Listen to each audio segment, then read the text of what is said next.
Bonjour à tous, j'espère que vous allez tous bien. Bienvenue dans cette nouvelle vidéo où je partage avec vous un assaisonnement qui fera désormais toute la différence dans vos plats. Après l'avoir essayé, j'espère que vous l'adopteriez. Pour ce qui est des différents ingrédients que j'utilise pour la réalisation, je vous invite à rester jusqu'à la fin de la vidéo. Vous aurez également l'occasion de connaître mes petits tips quand je fais des grandes quantités ou quand je fais des petites quantités. Je vous en dis pas plus, la vidéo vous vient juste après le générique.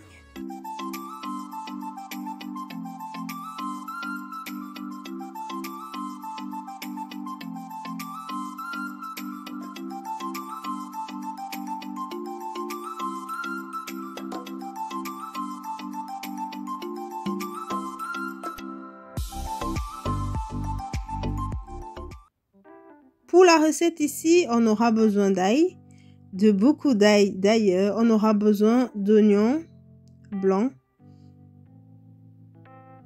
et d'oignons rouges.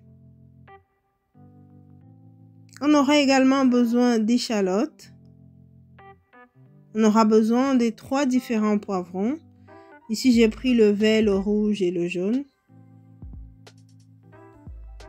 Pour tout ce qui est plantes vertes, on aura besoin du persil plat, de la coriandre, ainsi que du persil frisé. Bien évidemment, vous pouvez ne mettre qu'une seule sorte de persil. Comme j'en avais, je mets les 3. On aura également besoin d'oignons verts, de beaucoup d'ailleurs. Ils rapportent vraiment un plus au mélange ici. De quelques tiges de poireaux, le poireau blanc notamment. De piments qui restent facultatifs, mais ça ramène un petit plus à votre mélange. Ce ne sera pas très piquant vu la quantité de légumes que j'ai. Du romarin frais et du thym frais. Ces 2 éléments séchés feront aussi l'affaire. Je ne les écrase pas avec le reste des ingrédients ici, mais je le mettrai juste à la fin. Donc voilà pourquoi il faut rester jusqu'à la fin de la vidéo pour tout voir. Pour nettoyer l'ail, je l'ai dit précédemment, vous pouvez simplement tremper dans de l'eau pour éviter que ça ne vous brûle. Ainsi, vous auriez beaucoup plus facile à retirer et vous éviterez bien évidemment de vous brûler si vous n'utilisez pas les gants comme moi. L'ail a été nettoyé ici. J'ai également profité pour nettoyer tout ce qui était oignons, échalotes, poivrons et laver toutes les plantes vertes qu'il y avait à laver. J'utilise mon multitalent ici pour hacher les aliments. Donc avec un hachoir, vous auriez le même résultat. Donc j'utilise la lame qu'il y a à l'intérieur ici. Et comme je vous ai dit, lorsque j'avais pas cet appareil, je hachais simplement finement les différents aliments que vous avez vus ici à la main. Et par la suite, je m'en servais sans aucun problème. Je vais découper les différents légumes ici avant de les passer au mixeur, juste pour faciliter la tâche à l'appareil. Pour ceux qui ne tolèrent pas par exemple les poivrons verts, vous n'en mettez pas. Parce que je sais qu'il y en a qui ne digèrent pas facilement les poivrons verts. Vous n'en mettez pas. Ou simplement faites votre assaisonnement selon vos habitudes. Donc, selon les différents légumes ou les plantes vertes que vous utilisez habituellement. Ici, je n'ai aucun problème avec les différents poivrons, donc ça passe sans aucun problème. Pour ce qui est du persil plat et de la coriandre, je découpe avec les branches. Je laisse uniquement les dernières tiges du fond que je n'en mets pas. Mais pour ce qui est du persil frisé, je coupe les tiges, je garde les branches comme ici, qui peuvent nous servir pour faire, comment on appelle, un bouquet garni, qui peuvent également servir simplement à parfumer le repas parce qu'il regorge beaucoup de parfum. Lorsque je présentais les différents éléments au début, j'avais oublié de vous présenter le céleri. Ça fait partie des éléments indispensables, des éléments importants pour votre marinade.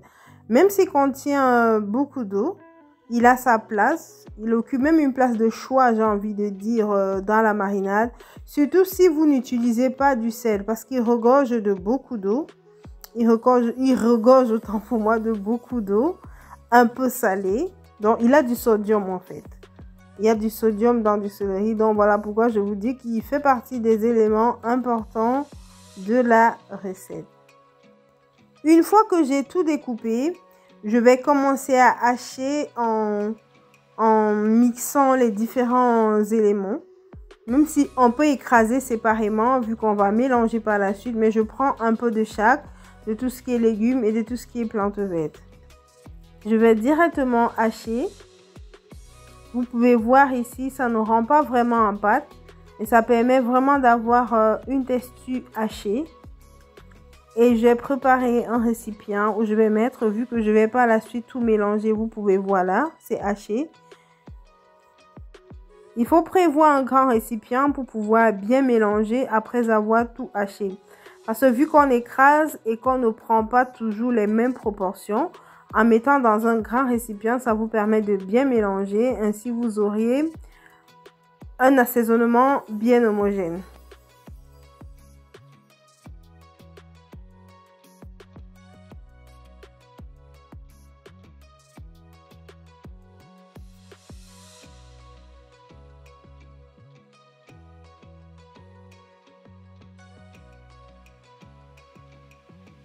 Une fois qu'on a terminé, on va pouvoir bien mélanger dans la grande marmite ici.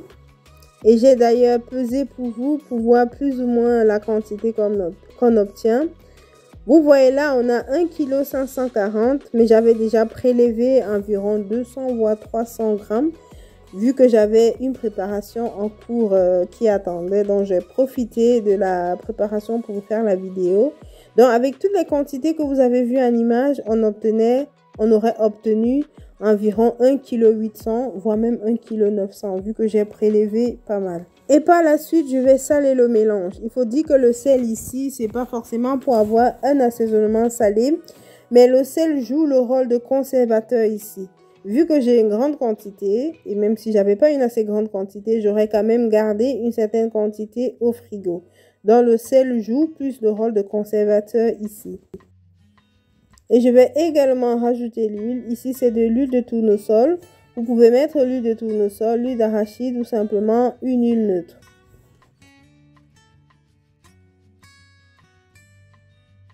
Et je vais bien mélanger et pouvoir mettre en pot et ranger au frigo.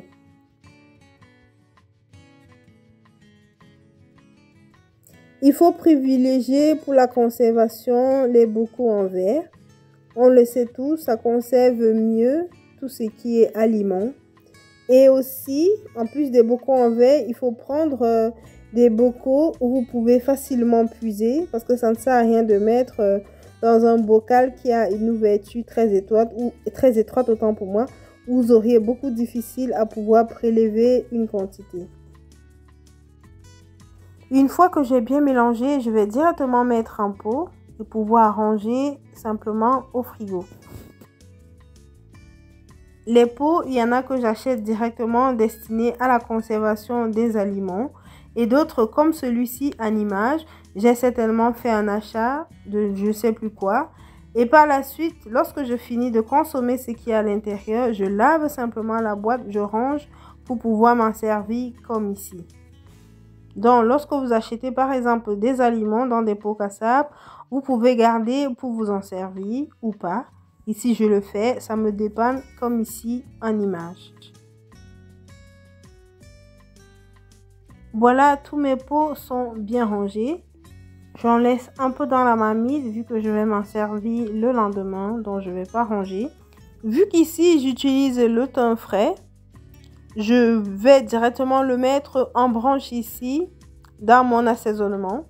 Mais si j'avais utilisé le thym sec par exemple, après avoir haché, j'aurais directement mélangé avant de tourner avec tout le reste. Mais comme c'est le thym frais, je le mets simplement à la fin comme ça. Il ramène tout aussi beaucoup de parfum. Et je fais pareil pour ce qui est du romarin. Vu que c'est frais, j'ai lavé ainsi que le thym, j'ai lavé et je vais tout simplement rajouter à l'assaisonnement comme tel.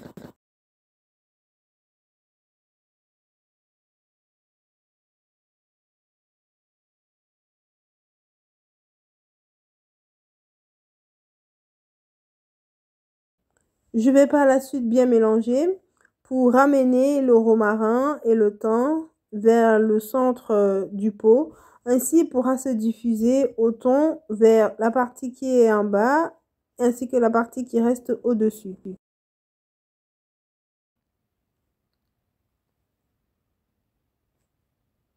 Vous pouvez regarder de vous-même ici pour voir la texture.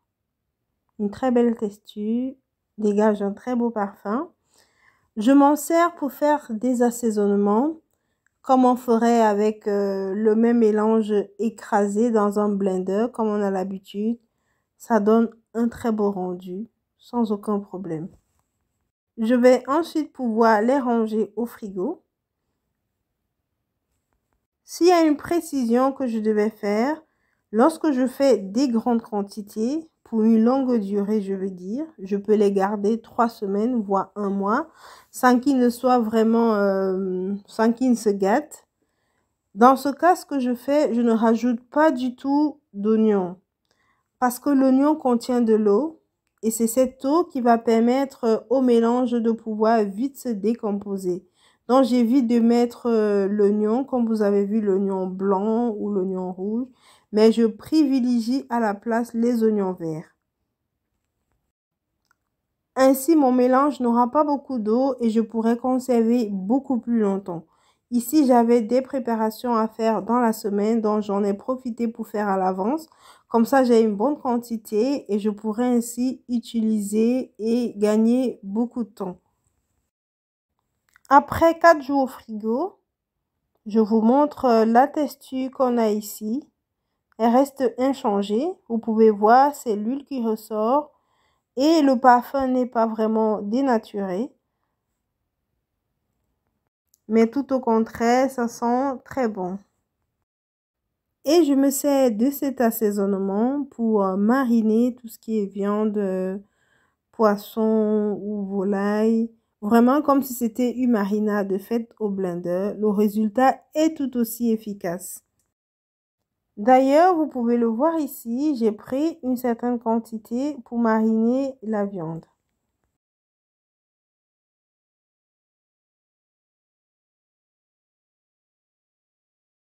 Et nous arrivons tout doucement vers la fin de la vidéo. J'espère qu'elle vous aura plu. J'espère que vous aurez appris quelque chose de nouveau aujourd'hui dans cette vidéo. N'hésitez pas à nous le dire, soit en mettant tout simplement des petits pouces pour apprécier la vidéo ou en nous le disant en commentaire. Et abonnez-vous à la chaîne si ce n'est pas encore fait pour ne manquer aucune de nos vidéos. À savoir que nous publions au moins 2 vidéos par semaine.